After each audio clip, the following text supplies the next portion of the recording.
Happy Friday. We're back to close off yet another week here, 4 uploads a week. But this time, it's going to be with a mock draft, our third one here on the channel. And without further ado, we're going to get into it here in a second.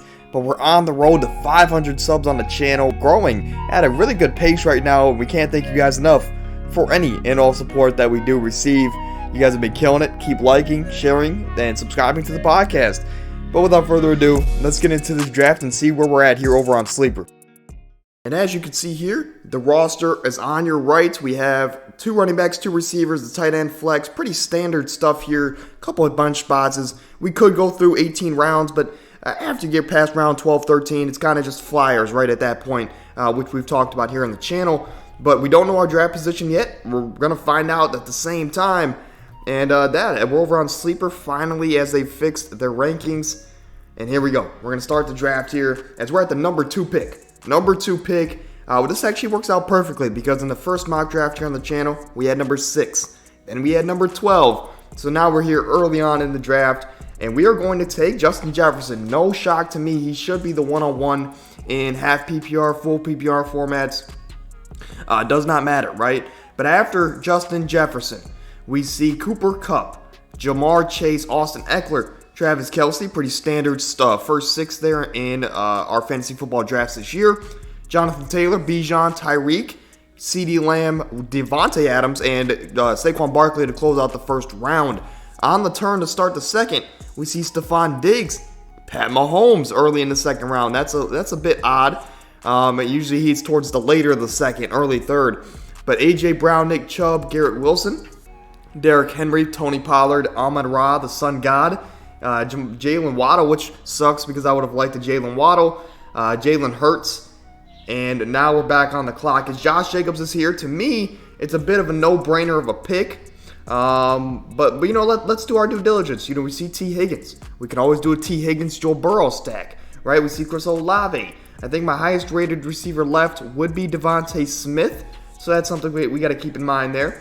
We also see Breece Hall is there, right? Another interesting running back. But to me, my number 3, number 4 running back this year will be Josh Jacobs. And if I can get him at the end of the second round with, to me, the consensus number 1 in Justin Jefferson, I mean, that's a no-brainer to me, right? But we have Justin Jefferson, Josh Jacobs to start our drafts. And here's where we want to play the ADP game, right? Do we want to bet on Lamar Jackson slipping all the way to the end of the 4th? Because if that is the case, then we can go ahead and take a Mark Andrews, come back around and get a Lamar Jackson, right? To have a dangerous stack there. Or we could just go out there and take Lamar Jackson, right? But Joe Burrow is my highest rated quarterback left. That's something to monitor here. But in a 12-team league, I think, why not? Let's take a risk here, right? Let's hope that Lamar can make it back to us. It's doubtful, right? As 9 other teams need a quarterback.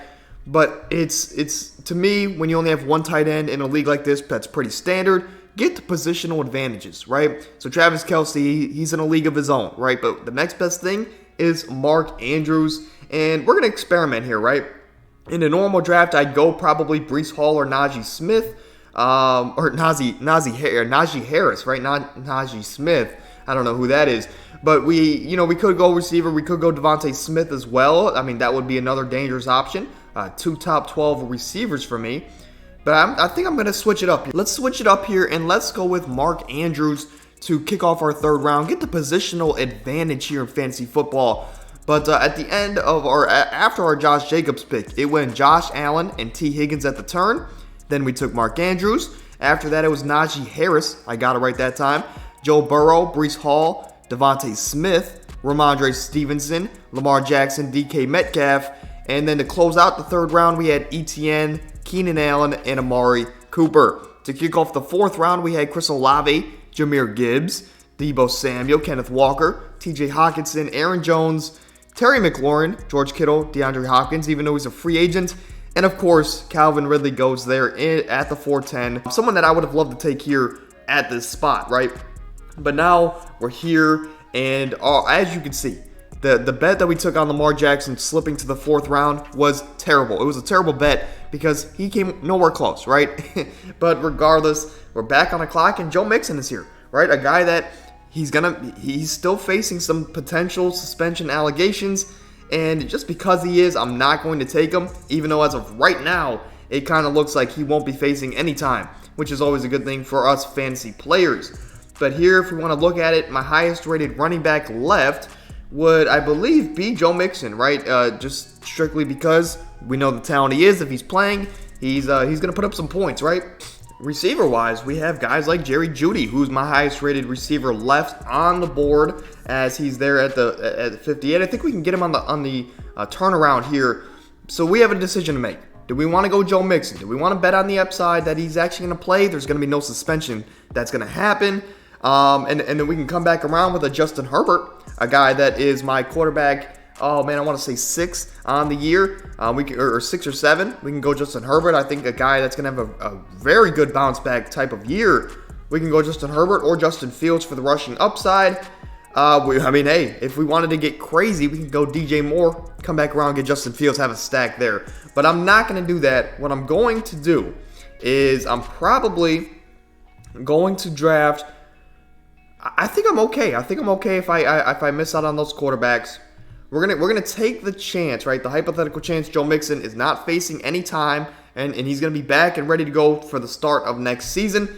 And it actually worked out for us, as we're now back on the clock, and we can go with another receiver, right? We can go with a DJ Moore, a Jerry Jeudy type of player, which might be the route I'm gonna take. But we can also go with a Justin Herbert, which is a guy I think that's the route here. I think Herbert is probably the way to go. Trevor Lawrence is my highest rated. But really, it's because I love the stack of him and Calvin Ridley. But Jerry Jeudy is another very interesting option. A guy that I was out on early in the offseason. But now I've kind of come around to, I like him a little bit more. In a league like this, where it's 4-point passing touchdowns, in the Charger offense that just got Kellen Moore, a pass-heavy offensive coordinator, he's going to bring that scheme over from Dallas to the Chargers. This team added Quentin Johnson in the offseason. They still have Mike Williams. They still have Keenan Allen, Austin Eckler. I'm going to go with Justin Herbert, a guy that I haven't drafted much this offseason, but a guy that still has tons of potential to be an elite fantasy quarterback, maybe the best quarterback of this season. I'm not saying it's likely, right, but the potential is there. But as the draft is progressing, you see Godwin, Jeudy go right after our picks. Dameon Pierce, Christian Watson. How much do you believe in Jordan Love? Justin Fields goes to the middle of the 5th round, which would be a steal in most drafts.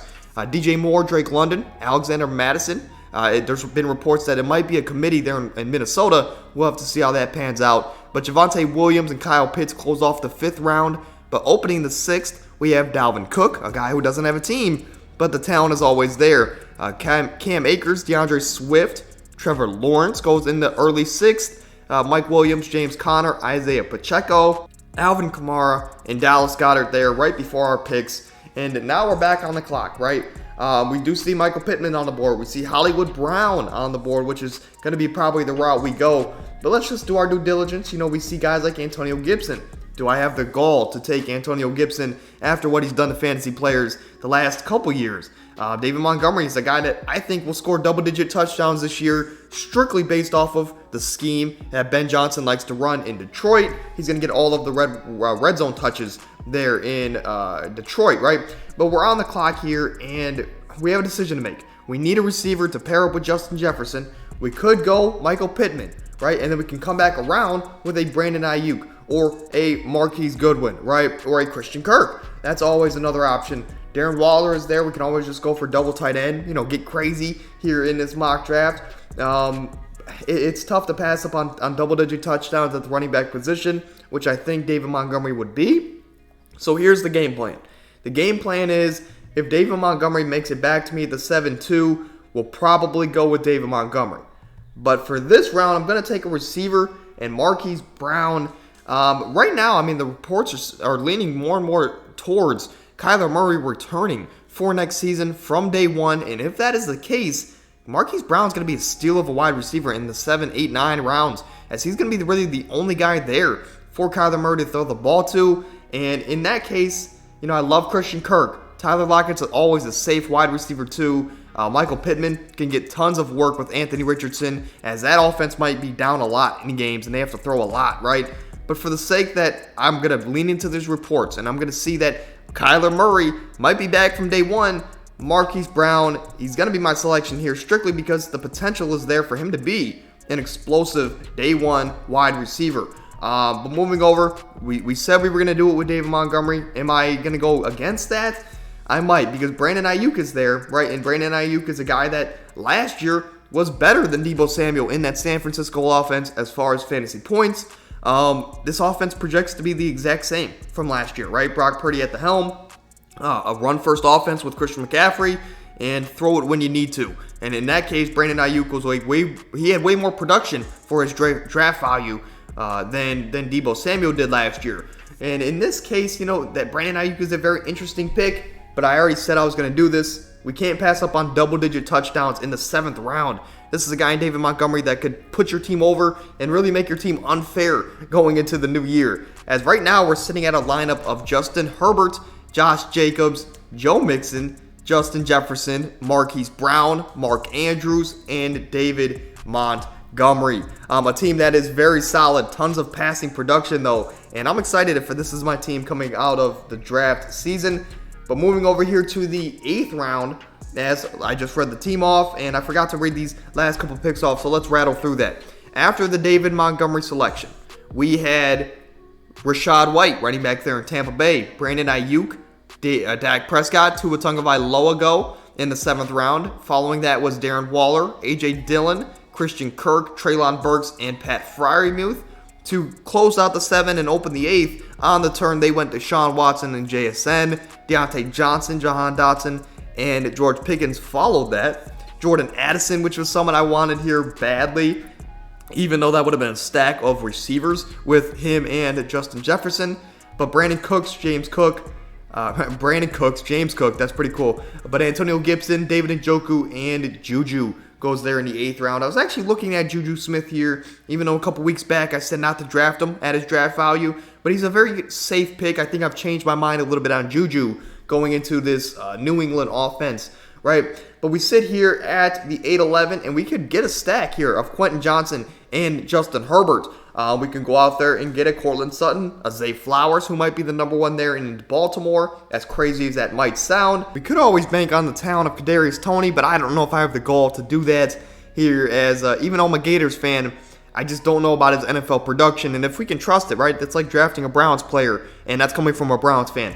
But going here, and we're going to take a quick look at Team 1's roster as they are on the turn, and they do have a very balanced approach to their team, and I believe they're probably lining up here to take Evan Ingram here on this turn. So with that in mind, right, with them taking Evan Ingram, we know that's going to be one of their draft picks. We could take a flyer on a guy like Zach Charbonnet. A guy that the Seahawks drafted in the 2nd round, a guy who came out as the best pass catcher as a running back per PFF coming out of college. He's going to an offense that wants to pass the ball, and a lot right there in Seattle. And there's no competition in the backfield, as Ken Walker is going to be their rusher.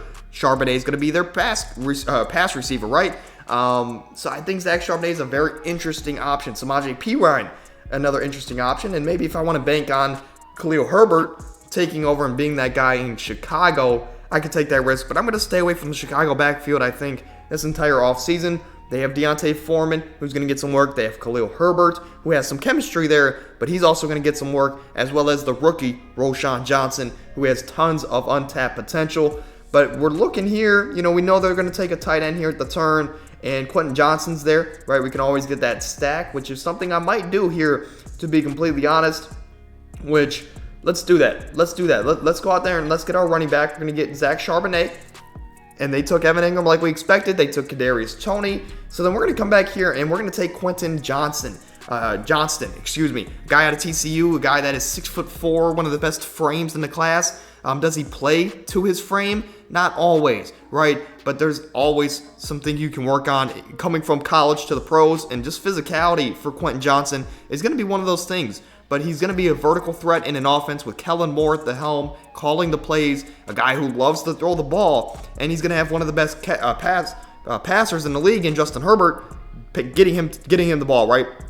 So this team, we have a lot of solidified guys, a lot of guys that we know are going to produce, but then we add our bench with some 2 rookies that could explode and be those difference makers, those X factors that put our team over the top. But over here in the last 3 rounds, Now, hypothetically, if you only had 12 rounds in your draft, it's a very shallow draft, right? I would make sure to get a backup quarterback if that was the case. But in this case, a regular draft is 14 to 18 rounds.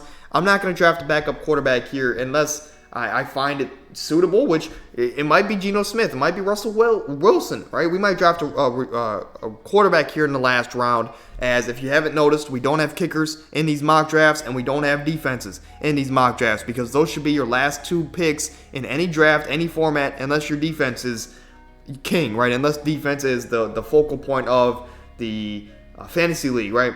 But we're looking here at the wide receiver position. You have guys like Rondale Moore. Do you want to bet that he's the guy in Arizona and not Marquise Brown? Do you want to bet on an Allen Lazard? He has chemistry with Rodgers. We know Rodgers loves his chemistry guys. He's coming over from Green Bay to the Jets, but Allen Lazard is no longer the number 1 receiver. Jakobi Meyers, a guy that has a lot of chemistry with Josh McDaniels in his time in New England.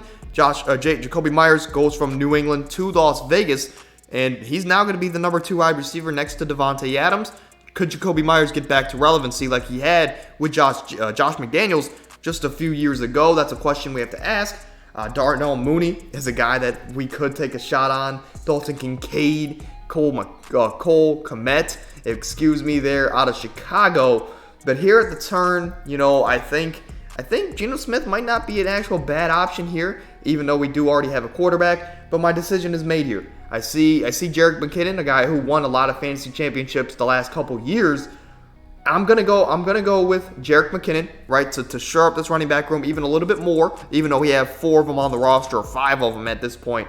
But then we're gonna come back around, and I see Dalton Kincaid, and I think a guy like Dalton Kincaid can really come out and be a difference maker for our fantasy football teams, especially because when we look down this wide receiver room, because I think my last pick is going to be a wide receiver. We see guys like Donovan Peoples-Jones. We see Isaiah Hodgins, 2 number 1 wide receivers last year for their teams. Well, excuse me, DPJ was a number 2 receiver. But we also see MVS, a guy who could be the number 1 in Kansas City with one of the best quarterbacks of all time, let alone in the league now. But we're going to go out there, we're going to get Dalton Kincaid, a guy I've been high on this entire offseason. Sure, he doesn't have guaranteed production. He doesn't have guaranteed volume coming into his first year with the Buffalo Bills, but I believe his talent is through the roof. I think he gives them more versatility than Dawson Knox. He can line up inside, outside, in the backfield even, to come out for little routes. I think he gives them a lot of versatility that Scott McDermott is going to have a lot of fun with, and they're going to get him involved, especially in the red zone, which that's where he specialized in college. But going into this last round, we see guys like Rashee Rice, a guy that we could take a shot on. We see guys like Sky Moore, another receiver we could take a shot on. Romeo Doubs is another guy that he might be the number 1 wide receiver there in Green Bay at the end of the season, right, if we want to take that bet. But there's other guys, do our due diligence. We see Robert Moore, MVS, Zay Jones, which is a guy I really like. But here in the last round of our draft, we see Kyler Murray, Jordan Love. Is there any possible stacks we can have here later in the draft? We could get Kyler Murray and Marquise Brown, right? Maybe Kyler Murray comes back on a vengeance and he plays out of his mind. But we're gonna say that he doesn't, right? He's gonna have some rust coming off of his knee injury. And we're going to finish off this number 2 overall pick mock draft here with a bit of a flyer, right? Because it's round 12, and again, if your draft is only 12 rounds, you're drafting flyers at this point, and it's a very shallow draft. But MVS is another guy that I think we could also take. That's a safe guy. He's going to be a guaranteed wide receiver 1 in that Kansas City offense if Kadarius Toney doesn't get his act straight. But we're going to take a risk, right? We're going to take a risk out of the guy out of SMU, Rashee Rice, to close out the draft. He could be the number 1 there in Kansas City. And at any point, if you can get the number 1 wide receiver in Kansas City, we know Travis Kelce's there. But if you can get the number 1 in Kansas City with the best quarterback maybe of all time, talent-wise, that's always a plus. But let's recap our draft here, as on the right side of your screen, you see we had Justin Herbert, Josh Jacobs, Joe Mixon. But we're actually, let's go through position by position. At quarterbacks, we have Justin Herbert. That's it. As again, it's a shallow draft. It's only 12 rounds. These are just to get the overall premise of what you can do at the number 2 overall pick. But at the running back position, we were loaded, right? I was going into this draft expecting a lot of wide receivers but the draft kind of just fell in the laps of, in favor of running backs, rather, as we have Josh Jacobs, Joe Mixon, David Montgomery, 3 very solid running backs that could be in my top 20 by the end of the year. We had Zach Charbonnet, Jerick McKinnon off the bench, 2 guys that are PPR monsters, or at least project to be in Zach Charbonnet. 2 guys, I think I like my running back room a lot. We have a lot of stability, but we also, if Joe Mixon goes out with a suspension, we can plug in David Montgomery, a guy who's going to get all the red zone work in Detroit. We can plug in a Zach Charbonnet or Jerick McKinnon, guys that have a lot of passing upside right there to catch a lot of passes in their respective situations. But at the receiver room, Justin Jefferson, Hollywood Brown. Off the bench, we have Quentin Johnson and Rashee Rice. The receiver room is definitely questionable, right? It's definitely not the strongest, right? But if this was an 18-round draft, we would have pushed for more wide receivers later on, maybe shored up that room a little bit more instead of taking a lot of chances on rookies. At the tight end room, we have Dalton Kincaid off the bench, as well as Mark Andrews, a guy who could easily be the number 1 tight end this season. And I believe that is it. That is the roster. Again, only 12 rounds. As we get closer to fantasy season, we're going to dive more into it, do these 17, 18-round mock drafts, and I'm even going to have my real-life drafts here on the channel, at least for you guys to watch how bad or good I do this upcoming year. But again, that's another great mock draft in the books here, as let me get a full picture of this as we go along. But that is going to be a 12-round pick. I mean, we were very lucky to have Justin Jefferson fall to us at the number 2. But again, if a guy's not keeping up with the offseason, it's very possible CMC can go number 1. And to be honest, it's not a terrible pick. But I think this year is the year of wide receivers. And as you see, I mean, there's a lot more blue in these first 2 rounds than we've seen in years past. Justin Jefferson, to me, really kicked it off. And then we get my number 3 or 4 running back in Josh Jacobs in the second round. I mean, I can't complain to get maybe 2 top 3 players at their positions in the first 2 rounds to kick off my team. And then Mark Andrews. So 3 top 2, top 3 players in their positions to kick off my draft. I couldn't have asked for a better start. But that is going to do it for today's show. Help us get to 500 subs on the channel, man. As we're here, we're grinding 4 days a week. 2 fantasy episodes, 2 great podcasts covering the latest and greatest sports news. But that is going to do it as another great episode in the books. We'll see you guys next Tuesday for a great 4-day stretch of videos. Stay happy, stay healthy. We're out.